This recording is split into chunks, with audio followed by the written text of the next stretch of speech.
On some nights, Ryan Fanning barely sleeps.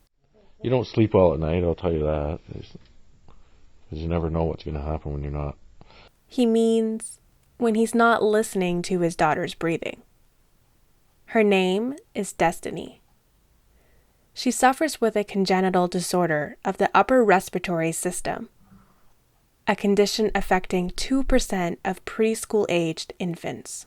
Now she's not struggling. You can tell that there's air passing through, whereas before she'd breathe in and her larynx would collapse, and then she'd struggle until it opened up, and then she'd get I don't even know how to say it, she'd almost hyperventilate for a couple seconds to actually get some oxygen. Ryan lives in Sunderland, Ontario, a small town 100 kilometers northwest of Toronto, and that makes his life difficult. He has to travel many kilometers to get medical care for his daughter. When she was first born, she was like a little squeaky toy almost. And if she stopped making that noise in the middle of the night, you'd just jump right out of bed, scared as can be, not knowing what's going on. It made for many scary nights. It also meant multiple medical appointments every week. Ryan first started at the closest hospital 21 minutes away, but they couldn't help. I don't think that those people are trained to the extent that the people at Sick Kids are. They ran so many tests at both hospitals, they ran the same tests, and then we go to Sick Kids, they run the exact same test, but they actually say they actually know what the answer is. Canadians living in rural and remote communities face similar challenges attempting to access healthcare. There are not enough trained professionals to help. Nearly 20% of Canada's population live in rural areas, but less than 10% of physicians in Canada serve them. That's according to the Canadian Institution for Health Information.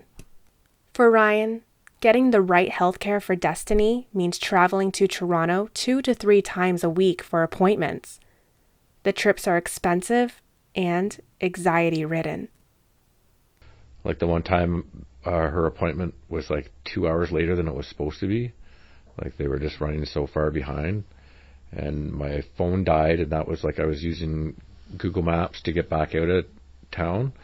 And it was one of the hottest days of the summer, and it was brutal. I had no idea how to get out of Toronto, so I was just driving around frantically trying to get back to the 401 so I could get back. But looking after his daughter is a full-time job, which means he cannot work.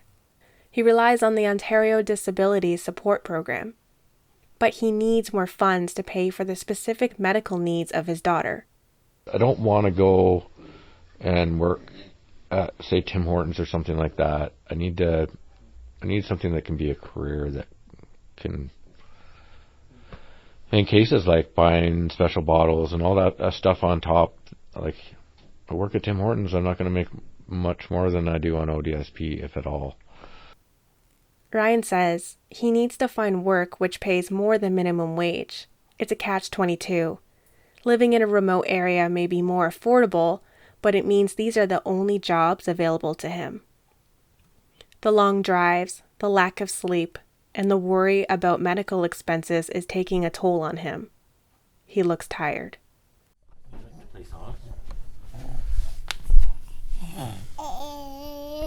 Yeah, play the song.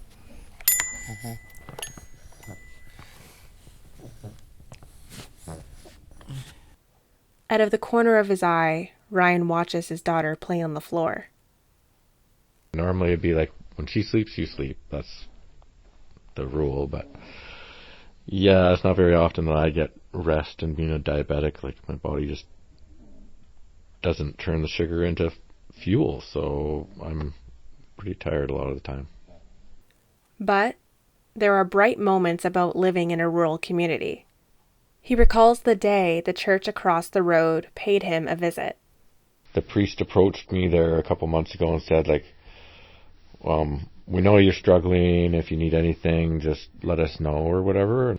Then Christmas time, the Lions Club just showed up, and I'm guessing that's because of the church, and they gave us a check.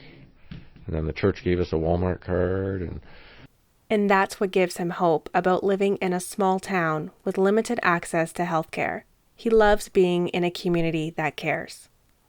In Oshawa, reporting for The Collective, I'm Chanel Summers.